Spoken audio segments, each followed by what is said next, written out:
Vamos a empezar con el informe que rindió la organización Human Rights Watch, una especie de policía de los derechos humanos del mundo sobre la situación mundial en este tema. Es un reporte anual que genera expectativa y titulares en todas partes del mundo y un especial interés en América Latina. La calificación general de la región no fue muy buena, Xavier, y al parecer la prosperidad económica o relativa estabilidad que vive el continente, o especialmente Latinoamérica, no coincide con su récord en derechos humanos. Sí, en efecto, y ayer en la rueda de prensa, cuando estábamos con José Miguel Vivanco, con Mary McFarland, narraban esta situación que comentas, lo que permíteme que antes de entrar en América Latina, que es muy importante en este informe, hubo a mí una cosa que me llamó muchísimo la atención y que reiteré mucho las informaciones que yo mandé a España, y son las referidas a los menores de edad de los Estados Unidos. Este informe es demoledor, recordando una vez más cómo hay miles de menores de 16 años en los campos agrícolas norteamericanos explotados porque ninguna ley en este país los protege de manera suficiente,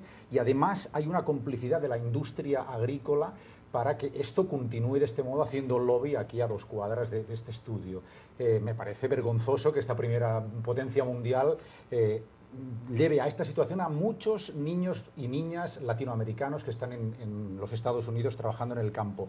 Y esto se perpetúa en las cárceles, donde hay casi 100.000 niños menores de 18 años que están confinados en celdas de aislamiento por culpa de una falsa idea de seguridad en estas cárceles, donde se dice que si se los cierra ahí van a estar más seguros delante de la población reclusa adulta. Me parece increíble que en los Estados Unidos se produzcan estas situaciones. El tema, yo creo, es cómo se perpetúa ese tipo de problemas, y es interesante que lo mencionaras, Javier, porque mira, acá en Estados Unidos desde 1965 que no se reforma la ley de estándares laborales para trabajo infantil, y la administración Obama trató de reformar eso el año pasado con la secretaria Hilda Solís a la cabeza del Departamento del Trabajo. Ellos trataron de emitir nuevas regulaciones y fueron bloqueados por senadores de estados agrícolas fuertes y también por la industria, evidentemente, que tiene un cabildeo muy fuerte acá en Washington. Pablo Pardo.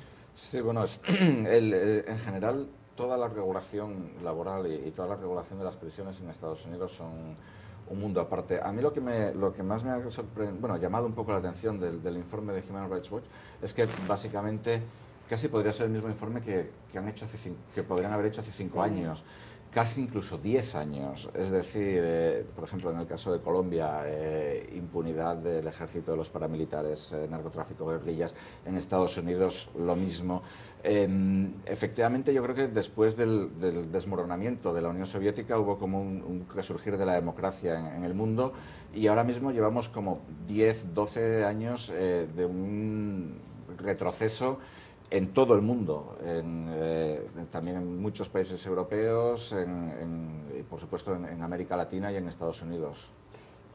Siendo chilena, te quería hacer este comentario a propósito del reporte. Siendo chilena y mirando la democracia en la región, te digo que, o sea, nosotros los chilenos afrontamos una dictadura e hicimos una transición a la democracia bastante difícil, y en esta dictadura se abusó mucho de los civiles por parte de las fuerzas militares, y ahora estamos viendo en un contexto democrático, como ocurre en Colombia y en México, el abuso a población civil y un número importante de población civil. Entonces, me parece eso mucho más peligroso que se haga en democracia a que se haga en un contexto de dictadura. Eso fue alarmante en unas cifras que dio el director para Latinoamérica, José Miguel Vivanco, en una columna que publicó esta semana en el Washington Post. Las cifras de México son realmente alarmantes, pero una especie de problema transversal en toda la región es la debilidad del sistema judicial. Es un atentado quizás a la democracia y a la protección de la gente más vulnerable tener sistemas judiciales tan frágiles en todos los países, en Venezuela, en Colombia, en México. Lo que pasa es que cómo se resuelve eso, Muni, es complicado. Es decir, que la labor de Human Rights Watch denunciando,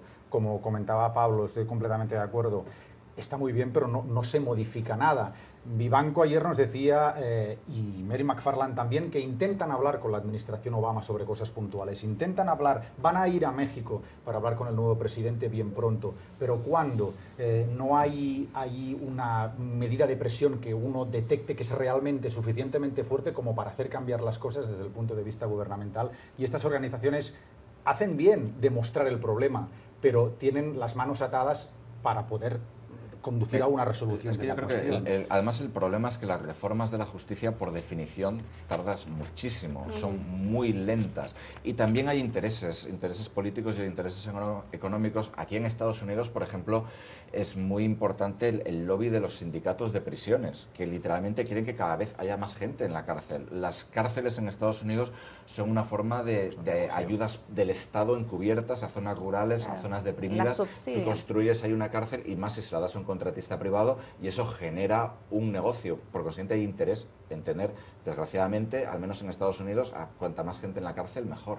Justamente Antonieta tiene unas cifras alarmantes del impacto del asunto fronterizo y de la inmigración en las familias latinoamericanas. Bueno, de hecho, en cuanto a cárceles, como decía Pablo, creo que la administración tiene actualmente cerca de 32.000 camas diarias, cupos en las cárceles para inmigrantes indocumentados que son arrestados lamentablemente por la administración. Y, perdón, otro reporte de Human Rights Watch que justamente salió hoy día se refería a ese tema y hablaba, perdón, y hablaba un poco de la reforma migratoria y qué esquema debiera tener. Y en ese sentido hay una cifra que me llamó muchísimo la atención, que fue que 204.000 padres han sido deportados. 204.000 padres. Eso ha dejado muchos niños de padres indocumentados acá al cuidado de servicios temporales, por ejemplo, y ha generado un gran problema. Entonces, cuando Human Rights Watch habla de lo que se tiene que hacer para una reforma migratoria, está hablando justamente de que sea favorable a la unión familiar, que eso sea una de las prioridades, y es justamente un debate muy importante ahora. Esas deportaciones son dramáticas, pero ¿cumplen con la ley? Esta es la cuestión, porque a lo mejor, siendo dramáticos, si se cumple con la ley, teóricamente no hay un problema. A lo mejor debemos plantearnos si hay que modificar la ley, que es otra cuestión. Hay un porcentaje importante de esas deportaciones que corresponden a personas que han cometido delitos, pero también hay personas que, por ejemplo, tienen infracciones de tráfico, solo infracciones de tráfico, y son deportadas. O personas que, por ejemplo, han llegado al país de nuevo, fueron deportadas y vuelven. ¿Por qué vuelven? Porque tienen a sus hijos acá. ¿Tú no volverías si tuvieras a tus hijos acá? Claro, pero eso es la clave de la cuestión de la reforma migratoria. Exacto. Que nos están diciendo ahora. Come out of the shadows, dice la administración. Es decir, aparezcanse ustedes, regularicen la cuestión con su situación con el gobierno y de ahí andamos. ¿Qué motivación tiene un migrante ilegal aquí que un día fue multado por llevar una luz fundida de su vehículo y que solo por esa cuestión, seguramente en Alabama, va a ser suficiente como para que lo deporten? Exacto. ¿Qué voluntad, qué necesidad tiene esa persona de complicarse la vida y salir? Es decir, que es por eso que esa reforma migratoria que se está, de la cual se está hablando ahora, tiene visos de tener muchísimos problemas, porque la gente va a dudar mucho de ir a regularizar su situación con el gobierno ante estas situaciones.